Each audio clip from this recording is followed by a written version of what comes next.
Olá, tudo bem? E hoje vamos fazer a difícil tarefa de ler e comentar a obra A Abadia dos Beneditinos, recebida pela médium Vera Krzyżanowski, qualquer coisa que seja, pelo espírito que a assinou como Conde J.W. Rochester.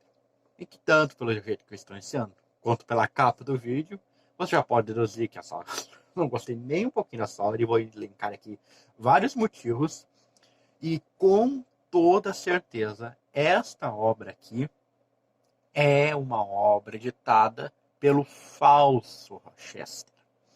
Nós já tivemos ocasião de comentar alguns livros do Conde Rochester, fazendo essa divisão entre um verdadeiro Rochester, que, por exemplo, editou obras como Na Fronteira, e um falso Rochester, que editou obras como essa, e como Sinal da Vitória.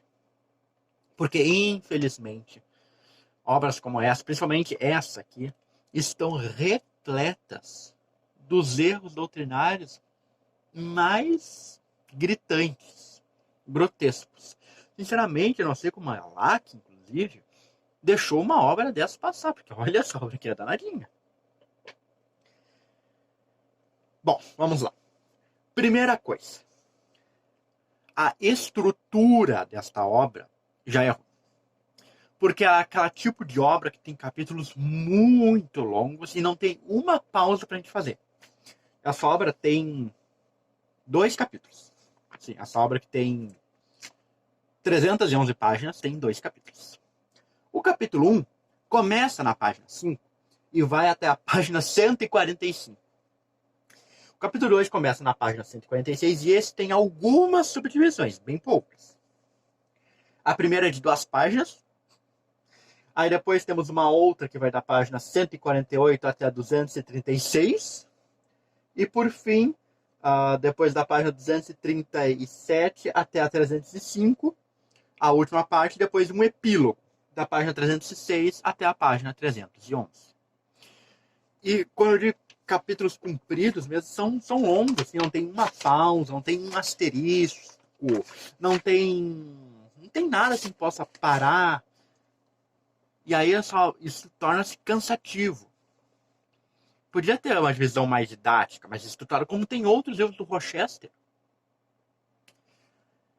E depois, a história dessa obra, ela foi feita assim, foi ditada apenas com o intuito de chocar. Ela não tem nenhum ensinamento moral aqui. Inclusive, lhe falta elementos de literatura. Então a obra tu fica, ai meu Deus, cenas fortes, coisas chocantes, terríveis, gente má, gente ruim. E aí esse espanto que é pintado, que é não necessariamente construído, que até a construção dele é muito fraca, mas que é descrito, acaba ocultando, numa leitura desprevenida, os inúmeros erros que essa obra tem. Essa obra vai se apoiar, para ter um cheiro de autenticidade, em relatos e ideias muito simplificadas, simples e erradas que se tem sobre a Idade Média, até sobre a própria igreja. A ideia é assim, a igreja queima, a igreja torturava, perseguia, fazia não sei o quê. Claro, obviamente, nós sabemos pela história que muita coisa errada foi feita. Muita gente realmente foi para a fogueira.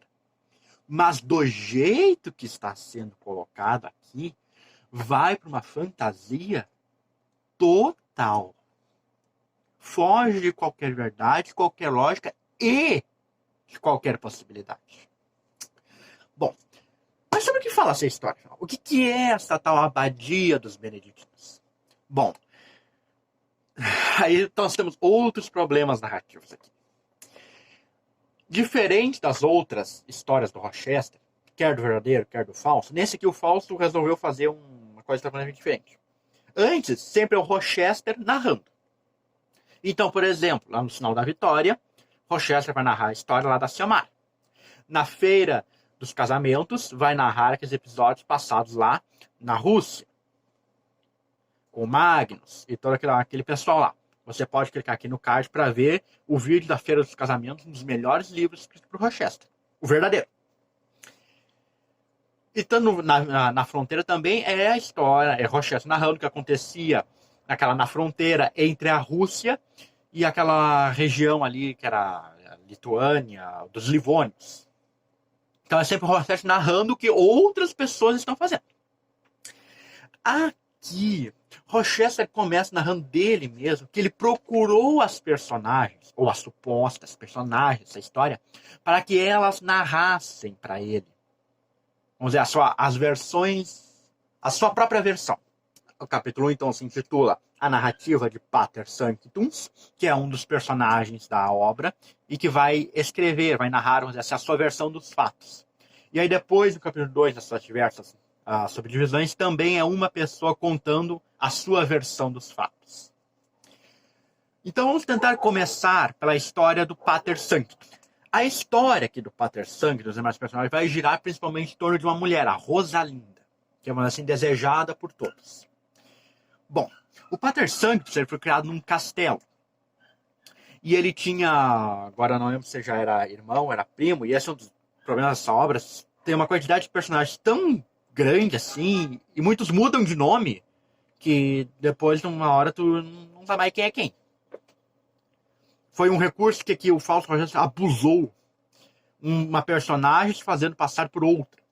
Tem vários livros, por exemplo, em que isso é usado de uma forma magistral, falando de uma forma literária.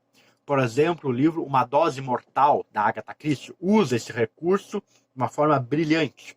Aqui ele abusou de uma forma que depois tu não sabe mais quem é quem. Então temos o Pater Sanctus, que na verdade se chama Ângelo, e ele tem então esse primo, irmão dele, o Edgar. E os dois lá estão lá, vivem mais ou menos na sua tranquilidade, naquela vidinha lá da Idade Média, sendo cavaleiros, treinando a espada, a esgrima, aquela coisa toda. E aí acontecem determinados eventos, que na verdade faz parte de um processo de vingança, e o Edgar perde a amada lá da sua vida. Tanto que ela tem que se casar com outro. É toda uma enrolação que eu não vou me ater. Até porque é tão irrelevante pro resto da obra que não interessa.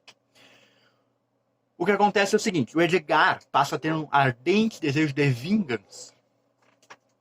E para se vingar, vejam bem, ele entra para tal abadia dos beneditinos. E depois acontecem outros fatos, e aí é uma coisa que não é muito bem explicada, que passam a envolver o anjo, até que um belo dia, veja só, ele acorda na abadia dos beneditinos, com o hábito de monge, e se torna monge. É assim, do nada mesmo. Nossa, sem muita explicação.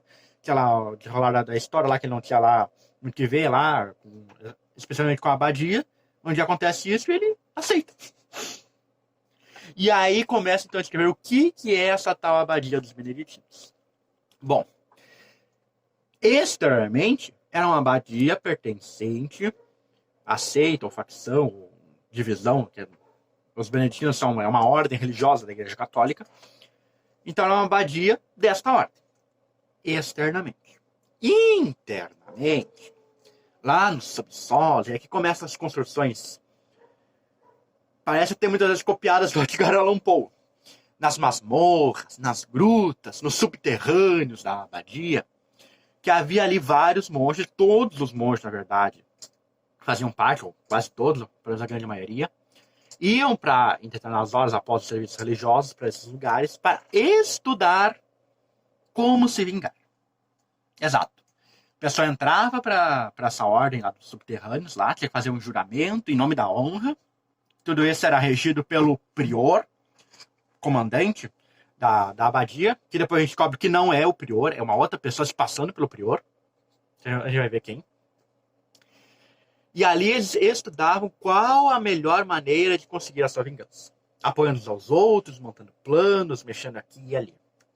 Além de que nessa abadia tinha uma ligação com um convento que ficava próximo, e no tal convento tinha quartos, aposentos, sei lá como podemos chamar, dedicados a encontros entre os monges e as freiras.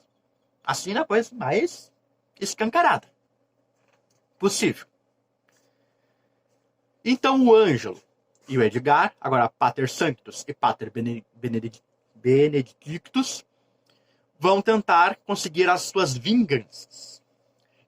Mas o Edgar, vou me referir a ele assim, vai querer começar a ficar, vamos dizer assim, o poder vai querer começar a subir na cabeça, ele vai desejar o lugar do prior. E lá, pelo desenrolar da história, ele realmente vai conseguir, vai fazer com que essa ordem desapareça, não por vontade própria, mas porque vai ficando cada vez mais orgulhoso, egoísta, que quer seja, e ele tenta bolar um plano maluco, sem pena em cabeça, para tentar se tornar papa. É, assim, do nada mesmo. Ele é um monge lá num buraco, ninguém sabe onde é que se passa essa história aqui, e um belo dia lá ele resolve montar um plano para de monge virar papa. Bom, o que chama atenção é como é descrito o funcionamento dessa ordem dentro da abadia dos beneditinos. Vamos dizer assim, o nível de crueldade, os envolvimentos com alquimia, com feitiçaria, com magia, com evocação do diabo, sim, literalmente, evocação do diabo, do capeta mesmo, do chifrudo, do pé de bode. Tem isso na obra. Só que o jeito que foi colocado aqui é de uma irrealidade total. Por mais que tivesse poder a igreja naquela época, a abadia sozinha, mesmo com esse grupo, não ia conseguir dar conta de fazer tudo aquilo lá que fez. Foi apenas com o intuito de chocar que foi colocado isso. Pra gente ficar espantado, ai, quanta maldade, que horror, que quanto sangue. E não perceber que isso aqui é uma história da carochinha das mais mal contadas. Bom, e depois disso é lá que os planos do Edgar naufragam, aí no final das contas o Ângelo se torna o prior da abadia e desencarna por aí e acabou a história dele. Faz lá a sua vingança, depois acontecem outras coisas lá, não tem muito sentido. Bom, depois desse relato vai começar a versão do Hugo de Malfem, que é um outro personagem que aparece nessa obra. E que aparece lá pelo meio, não fica muito claro aqui quando é que o Hugo de Malfem aparece. Aí vai narrar que ele também era um castelão lá, que vivia num castelo lá já meio acabado. Aí não tinha lá muito entendimento com o pai dele, aí um dia o pai dele chama um tal de feiticeiro lá, um alquimista, qualquer coisa, porque aqui não interessa lá, quando seja a pessoa não sabia nada de nada.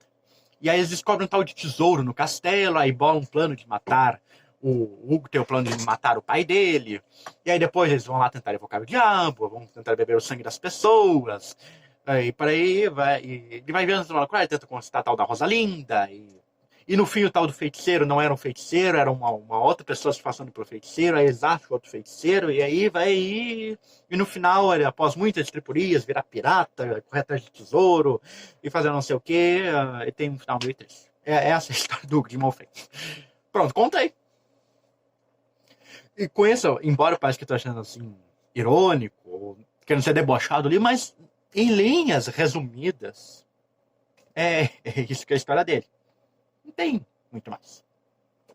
E também aqui aparece, como eu citei, eles tentam evocar o diabo, eles acreditam, aparecem algumas, quando tá lá embaixo lá na ordem, acontece alguns fenômenos lá, e aí todo mundo fica maravilhado, e não sei o que, os espíritos, e aí a mediunidade, só que não tem desenvolvimento nenhum, não tem explicação nenhuma, aquilo acontece e depois nunca mais, então nem sei o que apareceu, e assim vai indo. Então parece assim que ele vai retalhando várias ideias de conceitos espíritas, botando aqui ali para parecer que está entregando algo sério, enquanto não está. Mas vamos para a última narrativa, que é o que eu considero o ponto mais curioso. O do Conde de Rabená, que teria, pelo que eu entendi aqui, sido o próprio Rochester. Aí o próprio Rochester vai relatar como foi aquela encarnação dele. E é o Conde de Rabená que, na verdade, é o prior lá da abadia. É que assim, tem o prior, que é aquele, vamos dizer assim, o oficial, que está lá registrado, lá o prior que comanda a administração, os monges. E tem aquele lá que comanda a ordem lá que faz as vinganças. E que aí é o Conde de Rabená. E que para se disfarçar e nenhum dos monges saber que era ele, que não era um monge que estava comandando dos monges, ele botava uma máscara para se disfarçar. Então aquela coisa assim, né? Eu boto uma máscara de carnaval e depois ele finge que eu sou o Silvio Santos. É quase a mesma coisa. Só que aí com os desejos lá do Edgar, ele sofre várias estripulias, ele também tá apaixonado pela Rosalinda. E aí o filho dele, o Kurt, também tá apaixonado pela Rosalinda. E aí. E essa tal de Rosalinda, que eu já falei 500 vezes, é a personagem pior caracterizada. Não dá pra. Ela assim não tem importância nenhuma, não. Do jeito que foi colocada, não precisa nem existir. Não sei porque ela tá ali.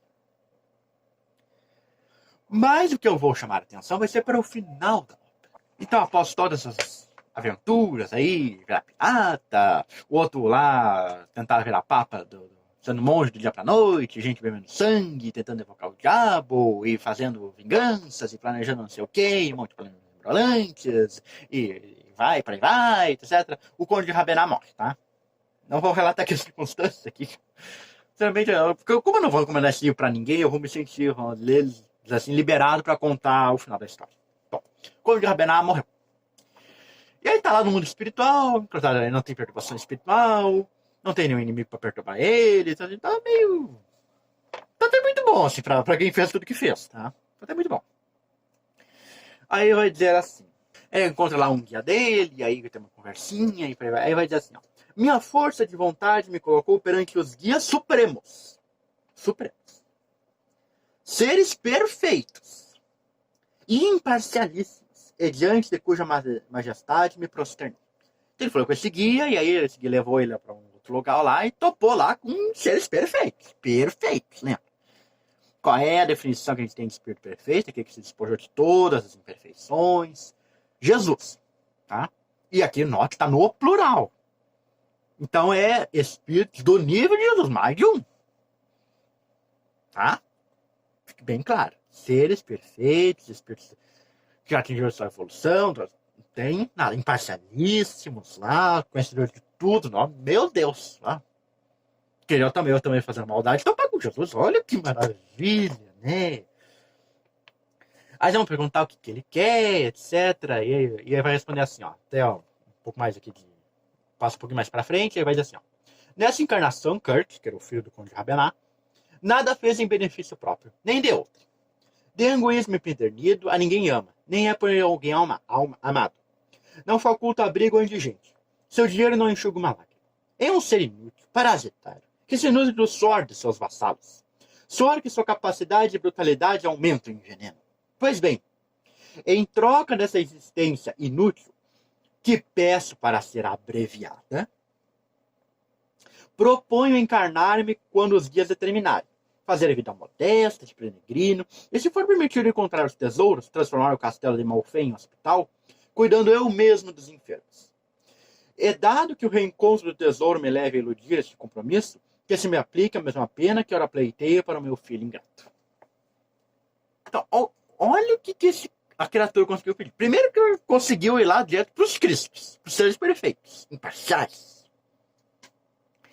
E aí o pedido dele, olhando pro filho dele lá, que era egoísta, que era ruim, que era um inútil, que não sei o quê, que ele nunca botou a culpa nele mesmo, ele pede primeiro que a vida do filho seja abreviada. Ou seja, pede um assassinato. Pede que os cristos matem uma pessoa. Termina com a existência física dela. É o primeiro pedido. Olha que coisa bonita. Mas é uma coisa indecente se pedir. A gente vai lá, deixa o filho fazer tudo que quiser, ensina tudo de errado, vai para uma ordem, planeja um monte de vingança, bebe sangue, faz e acontece, não sei o quê. E quando a gente chega no planeta espíritos tão evoluídos, a gente pede que o outro morra. É natural, claro. É ético, é moral. É o que um cristão faria. É a recomendação de certa do guia. Não obstante isso, ele pede para uma nova encarnação, quando os guias esses determinassem, para ele encontrar um tesouro que estava lá no castelo do Conde de Malfém e transformar então aquele castelo no hospital e ele cuidar dos enfermos. Tem sentido isso? É uma pergunta interessante, né? Mas o filho queria fazer o bem, veja só, ele quer reencarnar para reparar o seu passado, cuidar dos enfermos. Tudo bem. E aí tem que pedir primeiro o tesouro? Veja que ele não pediu primeiro para cuidar dos doentes. Ele não pediu primeiro para reparar o passado. Ele pediu que se desse o tesouro do castelo do Malfein. E daí ele ia transformar isso em hospital. Mas quando a gente vê a vida dos missionários, eles começam bem pobres. Ele é mais que o Conde Rabenar era rico. E a riqueza foi um dos fatores que o levou a errar tanto. E aí então ele quer acertar e continuar rico na outra encarnação? Será que não é melhor nascer pobre? Estão percebendo? Dá para perceber como a coisa é pintada, muitas vezes construída, para aparentar que é um ensinamento espírita, que condiz com o que as outras obras dizem, mas na verdade não condiz em nada. E lembrando que a primeira coisa que ele pediu foi um crime, um assassinato. Mas depois pensar, com certeza que eles vão dizer, não, você que está pedindo não tem pé nem cabeça. Olha só o que vão dizer. Que, pois, intacto fique o tesouro que destinas a esse fim, e que o homem ingrato e nulo pereça prematuramente. Espírito refletido que faz das próprias mágoas um ideal preconcebido de benevolência humanitária, estás atendido. Lembra que eu falei lá atrás? Que ele foi para os guias perfeitos. Para a gente do nível de Jesus. E aí, eles atendem o pedido e dizem ainda que ele tem benemerência humanitária. Mas vem cá, se é um espírito perfeito, não conhece as leis espirituais? Causa e efeito? Lei de justiça? Resgate? Expiação? O pedido dele não tem cabimento. E os tais guias espíritos perfeitos, vou repetir de novo, até ser chato, aceitaram encurtar a vida do filho do Conde Rabenal, Kurt, e deixar intacto um tesouro, porque, claro, o espírito superior também é banqueiro. Se preocupa em guardar dinheiro. Para numa outra encarnação, essa taxa que era. Como é que era? Tinha um espírito que tinha benemerência humanitária. Que, claro, durante toda a vida não mostrou nenhum, mas aí agora tinha.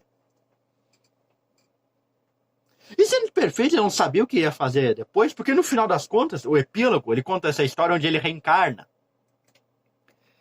E aí realmente ele acha tesouro, mas depois ele não faz hospital nenhum.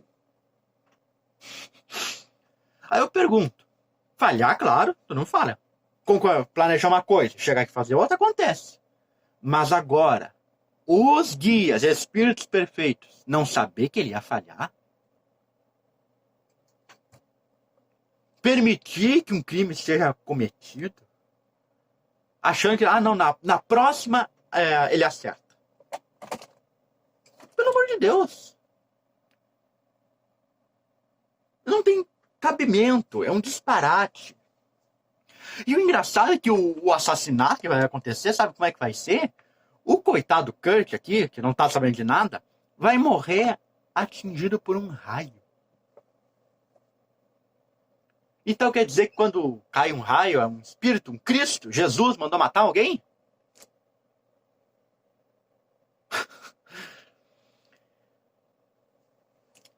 Por isso que temos que ter cuidado com o que a gente lê. Nós não dá para aceitar, porque está escrito aqui, pelo Espírito, no caso que não está, botou direto aqui, Conde J.W. Rochester, que é uma obra que tem ensinamento. Essa obra não tem nenhum.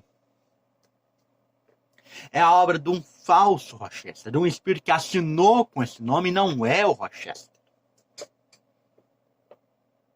Que traz coisas somente para chocar, para deixar com o olho arregalado. E por isso eu pergunto, como esta obra pode ser editada? Veja que a minha edição é bem nova. É de 2009. Esta edição. Como é que uma pessoa como Manuel Quintão, que foi presidente da FEB, traduziu essa coisa e não notou nada disso? Não notou que a obra tem um assassinato cometido pelos espíritos superiores, perfeitos? Não é porque uma obra é ditada por um espírito que ela é verdadeira. E essa aqui é uma amostra de uma obra completamente falsa. E você, já topou com obras desse jeito aqui? Que tem um monte de coisa errada? Comenta aqui embaixo, quero saber, esse assunto é muito interessante. Não se esqueça de compartilhar para chegar a mais pessoas. E clique no botão de inscrever-se. Ativa o sininho para receber notificação de todos os vídeos. E aqui ainda vão aparecer outros 2 vídeos do seu interesse. E eu te vejo na quarta-feira para, felizmente, continuarmos lendo e comentando algo melhor. Até a próxima!